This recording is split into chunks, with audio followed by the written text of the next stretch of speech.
mengadakan penelitian bertahun-tahun di antara 100 tokoh pemimpin besar, pemimpin yang paling berpengaruh di dunia ini. Di antara hasil penelitiannya setelah bertahun-tahun, meskipun dia tidak beragama Islam, Michael Hart menetapkan di ranking pertama adalah baginda Nabi Muhammad SAW. Yang kedua baru naruh Isaac Newton. Yang ketiga baru naruh Albert Einstein. Baru yang keempat dia naruh Isa Al-Masih. Dan disusul pemimpin-pemimpin yang lainnya seperti Umar bin Khattab, Dalai Lama tokoh Cina, Mahatma Gandhi bapak nasionalis dari India, yang sampai mati dia tetap beragama Hindu. Ternyata setelah mati tertulis dalam agendanya, Muhammad is the greatest person ever known in the world. Muhammad manusia besar, tidak ada yang bisa menandingi di dunia ini. Allahumma shalli ala Muhammad. Proklamator kemerdekaan RI Insinyur Soekarno juga menyatakan tidak ada manusia yang sesempurna Muhammad. Pak Karno bilang seperti itu. Tidak ada yang sempurna Muhammad. Kok putrinya kemarin itu membandingkan Nabi Muhammad dengan Pak Karno, lebih berjasa mana untuk kemerdekaan RI, Nabi Muhammad atau Pak Karno? Ini yang disebut dengan logical fallacy, al-mughalatah dalam ilmu mantik. Karena ini kesalahan logika. Karena apa? Terlalu jauh, tidak sebanding dan tidak bisa dibandingkan. Allahumma shalli ala Muhammad. Sama dengan orang kemarin membandingkan, maunya membuat bingung, membandingkan Al-Quran dengan Pancasila. Pilih mana Al-Quran dengan Pancasila? Sepintas kelihatan benar ini, tapi jelas ini adalah al-mughalatah, kesalahan dalam logika, kesalahan logical fallacy, logika yang keliru. Saudara-saudara sekalian, karena apa? Al-Quran dengan Pancasila ini tidak bisa dibandingkan karena tidak sebanding. Al-Quran itu kalamullah, Al-Quran itu firman Allah, sementara Pancasila konstruksi manusia. Jadi saya hanya saya tak benar. Gimana nih? Allahumma shalli ala Muhammad. Manusia satu ini istimewa. Apa istimewanya? Kanjeng Nabi ini kan, Bu, lahir tanggal senapa? 12 Rabiul Awal, hari Senin. Rasulullah ini wafat juga hari Senin, tanggal 12 Rabiul Awal. Rasulullah ini hijrah juga hari Senin, tanggal 12 Rabiul Awal. Istimewa. Munggula dan song-songan ini dah lain.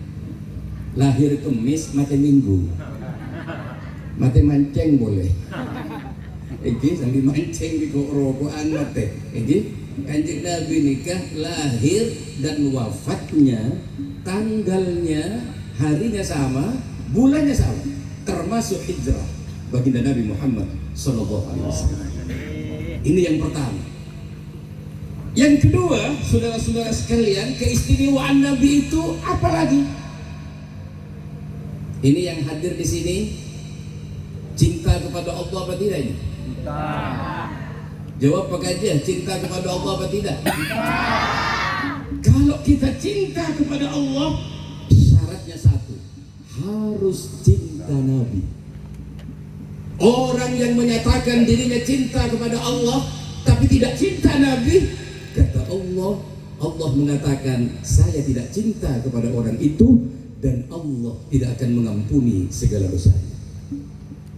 Timun syarat cinta dengan Allah, syarat itu betul lebur dengan jannah. Pakelar impian rata-rata lebur dengan Allah, cinta dengan Allah, mentak cinta dengan jannah Nabi. Allah tidak cinta kepada kita dan Allah tidak akan mengampuni dosa kita. Qul in kuntum tuhibbuna Allah fattabi'uni yuhibbukumullah wa yaghfir lakum dhunubakum wallahu ghafurur rahim. Allah itu sampai bilang kepada Nabi Muhammad, katakan kepada orang yang mengaku cinta kepada aku. Kata Allah, Muhammad, katakan kepada orang yang cinta kepada Allah, cinta kepada aku, maka orang itu harus cinta kepadamu, harus ikut kamu. Kalau tidak ikut kamu, saya tidak cinta kepada orang itu, dan Allah tidak akan mengampuni dosanya. Hebat tak hebat ini kanjeng Nabi? Hebat tak hebat? Terus masuk surga kepikir. Terus ini doakin di kula malah mantep masuk surga kabeh. Amin. Doakin di kula malah mantep yang songsongan nikah bisa ke haji kabeh. Amin. Preman dari Mekah bisa melihat tanah kabeh. Amin. Pas abangun Roma kabeh. Mudah-mudahan bisa dapat hadiah mobil mewah kabeh. Pak bapaknya saya doakan mudah-mudahan rezekinya tambah. Istrinya juga tambah. Amin. Regular istrinya juga tambah sayang. Sepakat muslimat Fatwa? Jadi bukan tambah istrinya, tambah sayang. Karena apa? Sayangnya istri itu penting. Seorang laki-laki yang hebat, seorang pemimpin yang hebat, pasti di belakangnya ada istri yang hebat. Betul? Betul. Tetapi kalau ada laki-laki yang hebat, jadi orang besar, pemimpin hebat, ya, kemudian jatuh, pasti ada perempuan lain di belakangnya. Allahumma sholli ala Muhammad. Betul apa tidak? Betul. Kalau bapak pengen sukses, bapak pengen jadi orang hebat, harus baik-baik sama istrinya.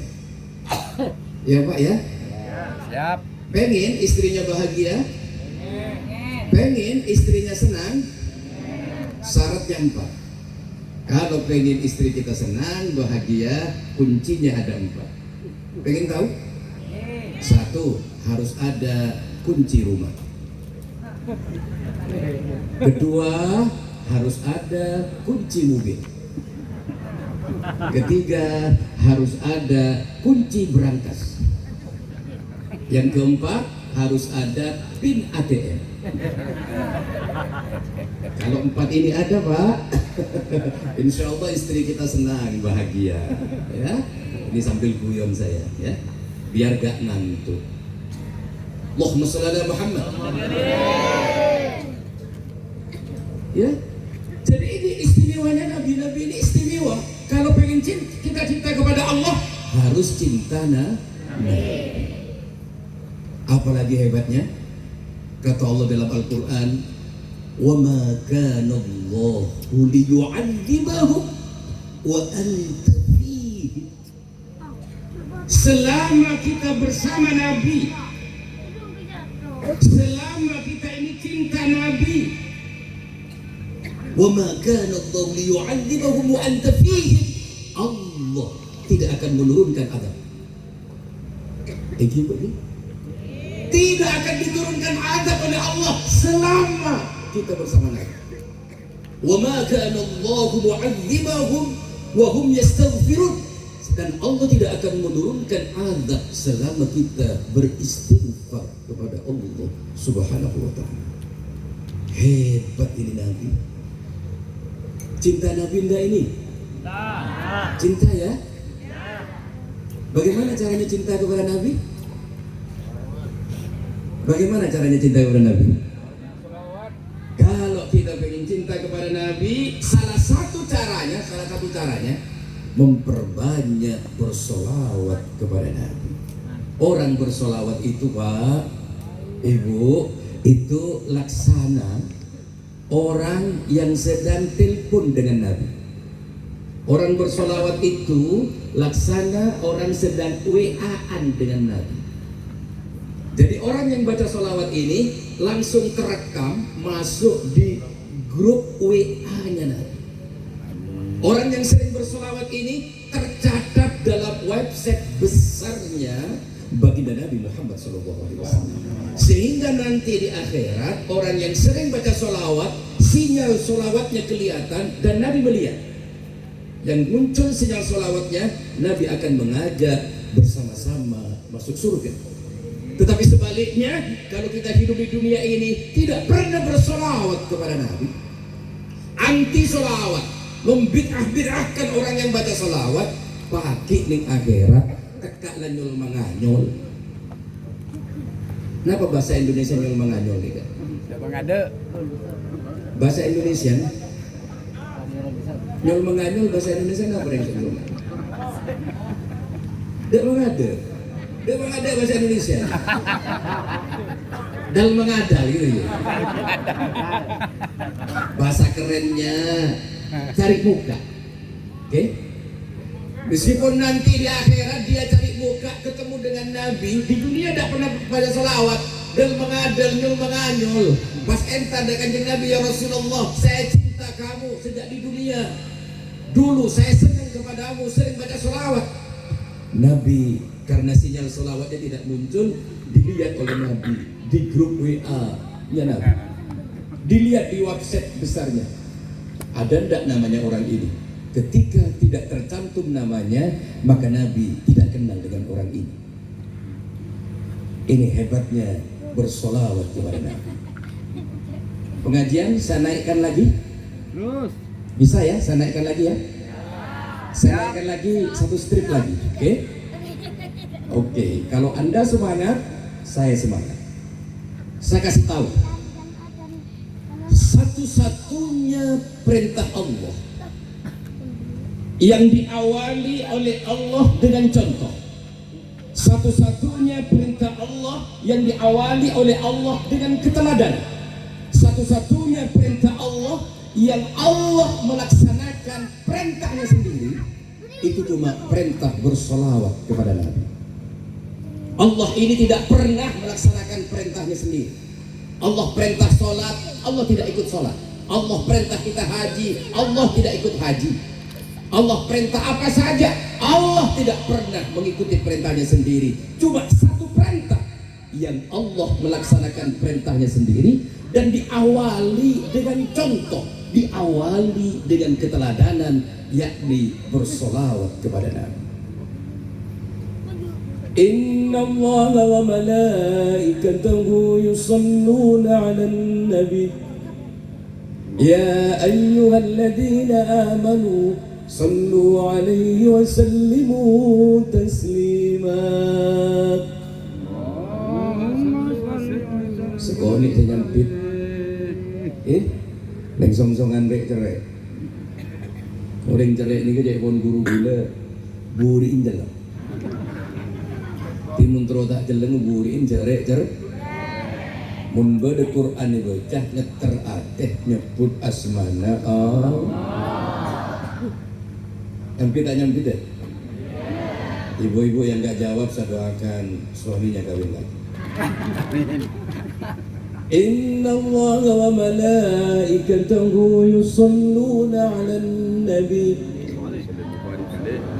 ya ayyuhalladzina amanu sallu 'alaihi wa sallimu taslima.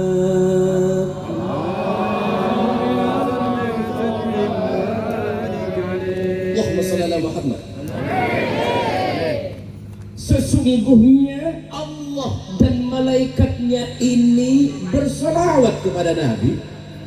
Setelah Allah bersolawat dengan malaikatnya, baru Allah perintah orang-orang yang beriman untuk bersolawat kepada Nabi. Dan Allah memberikan contoh yang baik. Seporana Allah memberikan contoh, mun manggil kanjeng Nabi, Allah nikah sopan. Di dalam Al-Quran, Allah kalau memanggil nabi-nabi yang lainnya, Allah coba panggil namanya. Ya Adam, ya Nuh, ya Ibrahim, ya Musa, ya Isa. Namanya yang disebut. Tetapi kalau manggil Nabi Muhammad, Allah ini tidak pernah memanggil namanya, tetapi memanggil pangkat dan derajatnya.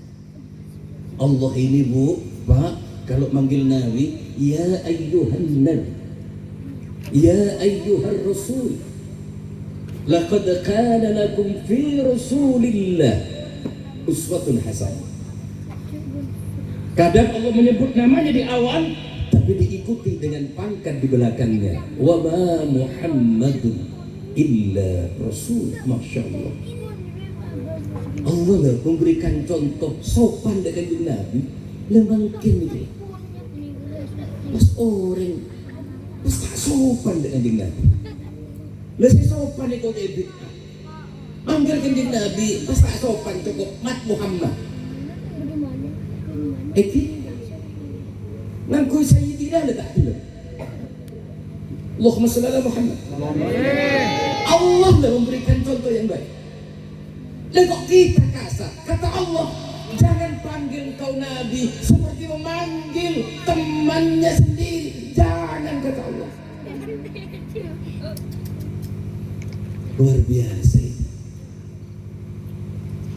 Yang som-soman sampeyan tero esolawatna Allah bi malaikat. Tero itu. Allah itu bersolawat beserta malaikatnya cuma kepada dua orang. Pertama, Allah bersolawat kepada Nabi. Saya kira maklum kalau Allah bersolawat kepada Nabi. Tetapi yang luar biasa kalau Allah dan malaikatnya bersolawat de reng songsongan, reng campangkan, terus selawat dengan jenengan. Kedingati betul Pak Khoso ini. Ya ayyuhalladzina amanu dzkurullaha dzikran katsira. Wasabbihu bukratan wa asila. Huwa alladzi yusalli 'alaikum wa malaikatuhu liyukhrijakum minadh dhulumati ilan nur. Wahai orang-orang yang beriman, berzikirlah yang banyak, bertasbihlah di pagi hari dan sore hari. Orang yang berzikir banyak, orang yang bertasbih pagi dan sore hari, huwallazi yusalli 'alaikum wa malaikatuh. Allah dan malaikatnya bersolawat kepada orang yang ahli zikir dan orang banyak baca kalimat tasbih pagi sampai sore. Ya, kalau Allah bersolawat kepada kita, berarti Allah memberikan rahmat kepada kita. Kalau malaikat bersolawat kepada kita, berarti malaikat mendoakan kita. Yang mendoakan malaikat, Allah lah kasih rahmat. Kalau kita menjadi orang yang ahli zikir dan senang bertasbih pagi dan sore. Semoga Allah dan malaikatnya memperhatikan acara pada malam ini. Mari kita berzikir dan bertasbih bersama-sama. Subhanallah walhamdulillah la ilaha illallah wallahu akbar wa la hawla wa la quwwata illa billahil aliyyil azim. Yang kompak, subhanallah walhamdulillah wa la ilaha illallah wallahu akbar wa la hawla wa la quwwata illa billahil aliyyil azim. Astaghfirullah, astaghfirullah minal khataaya. Rabbi zidni ilman nafi'an wa wafiqni amalan maqbulan. Ya Rasulullah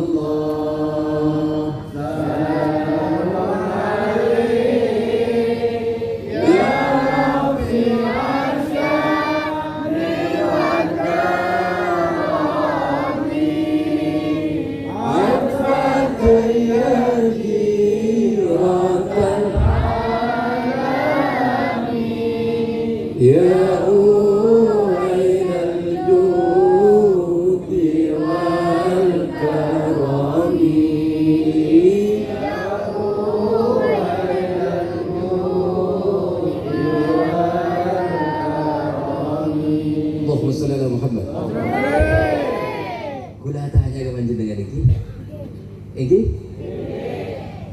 beda si ajamin empian deki mun mate kapi ku lebih empian ke mate beda si ajamin mun mate ku lebih panjenengan nikah mate husnul khotimah beda si ajamin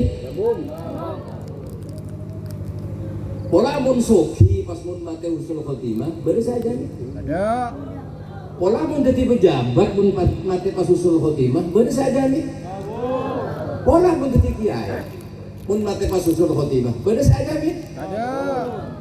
Tetapi kalau orang songsongan ini senang berzikir kepada Allah, senang bertasbih kepada Allah, maka tidak ada celah sedikit pun kita mati tidak husnul khotimah.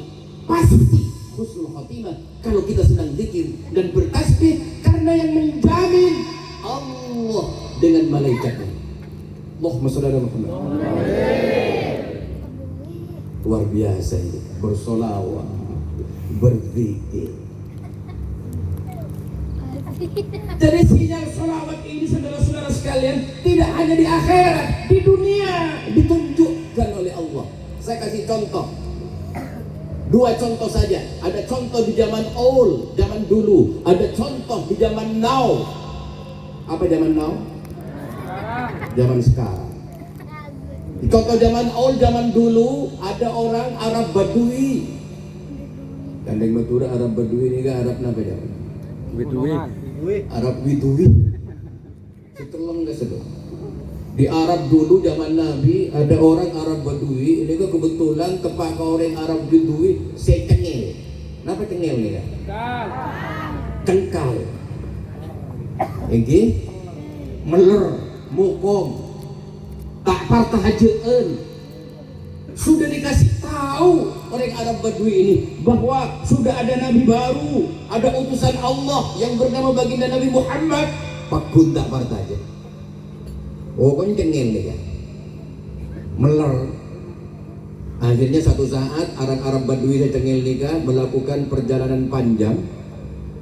Saking panjangnya perjalanan, di tengah jalan dia kelaparan, dia capek, kemudian dia beristirahat di sebuah tempat. Kalau sekarang ini namanya rest area. Kalau zaman dulu di sebuah tempat di bawah pohon kurma. Dia istirahat di bawah pohon kurma, kemudian saking letihnya dan laparnya dia ketiduran. Di dalam tidurnya dia bermimpi didatangi oleh baginda Nabi Muhammad sallallahu alaihi wasallam. Di dalam mimpinya Nabi berkata kepada orang Arab Badui, saya tak parta nikah. Kata Nabi, hei orang Arab Badui, kamu lapar ya? Kamu capek ya? Ya Muhammad, kalau kamu lapar ini roti, kamu makan. Beri roti kanjeng Nabi. Dimakan Pak dalam mimpi ini. Ketika roti ini dimakan, sudah dapat separuh. Dimakan di dalam mimpi, sudah dapat separuh. Tiba-tiba orang Arab Badui yang tidur ini dijatuhi buah kurma. Geger buah kurma ini mereka kecairan. Perpadakan roti ini orang nyaman dan mimpi. Kayak kekering kurma, kekerjut mah, jauh dari teh. Bingung dia. Perpaduan menyamarakan roti. Dapat separuh dia terbangun karena kejatuhan buah kurma. Ternyata setelah bangun, sisa roti yang separuh itu dipegang di tangannya. Ya Allah. Ini luar biasa ya. Separuh dimakan di dalam mimpi, sisa separuhnya itu loh ada di tangannya. Dia kaget ternyata setelah bangun sisa separuh yang belum selesai dimakan waktu tidur dia ada di tangannya. Baru orang Arab Badui ini percaya bahwa Muhammad adalah utusan Allah Subhanahu. Masya Allah. Contoh di zaman now, seperti apa contoh di zaman now ini? Di Lebanon. Oding Lebanon dia. Pasian ke laut Sukabumi. Lebanon ini dekat Palestina, daerah konflik. Kalau memperingati peringatan Maulid Nabi itu tidak seperti Reng Madura.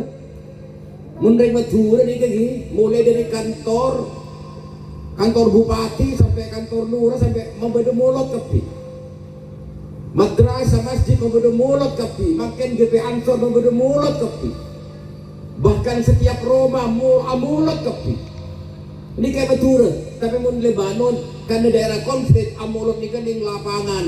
Kun sekalian, aku umpul ke piring lapangan sebagai rasa senang dan cinta kepada Rasulullah, dan tentara-tentara itu kumpul di tengah lapang sambil membawa senjata sebagai rasa senang, wujud bergembira terhadap lahirnya manusia agung, manusia besar.